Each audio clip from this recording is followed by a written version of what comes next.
দেখতে শান্ত পাহাড়ের ভেতর এখন চলছে এক নির্মম লুটপাট। বনের বুক চিরে প্রতিদিন চলছে পাহাড় কাটা, গাছ নিধন আর ইটভাটা স্থাপন, যেন প্রশাসনের চোখের সামনেই পরিবেশ হত্যা। গেল কয়েক বছরের রাজনৈতিক ছত্রছায়ায় এসব পরিবেশ ধ্বংস করা হয়।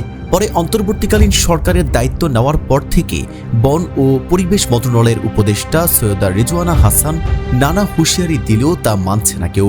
পার্বত্য চট্টগ্রামে যে ইটভাটাগুলো আছে সেগুলোর কোনো বৈধতা নেই জানিয়ে সরকারের সিদ্ধান্তের বাহিরে গিয়ে সেগুলো তৈরি করা হয়েছে বলেও জানান তিনি।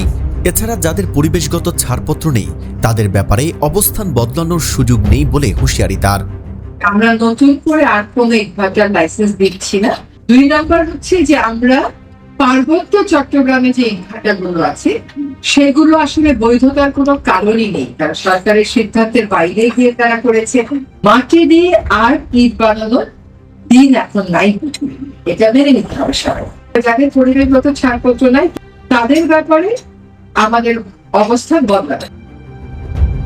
বান্দরবানের বিভিন্ন উপজেলা ও ইউনিয়নে প্রশাসনিক তদারকির ঘাটতিতে গড়ে উঠেছে শত শত অবৈধ করাতকল ও ইটভাটা।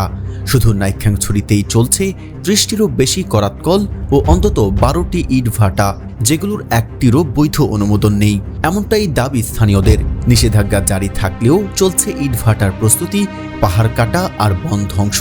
যেন নিষেধাজ্ঞা শুধু কাগজেই সীমাবদ্ধ, এমনটা মনে করছেন পরিবেশ সচেতন মানুষরা।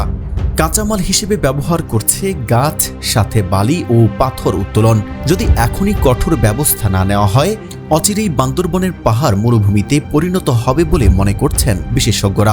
আমাদের বান্দরবনের করাতকল এবং এই ইটভাটাগুলো চালু হলে পরে পার্বত্য চট্টগ্রামের পাহাড় আর থাকবে না, গাছপালা আর থাকবে না। পাশাপাশি এখন আপনার এবং বালু উত্তোলন হচ্ছে।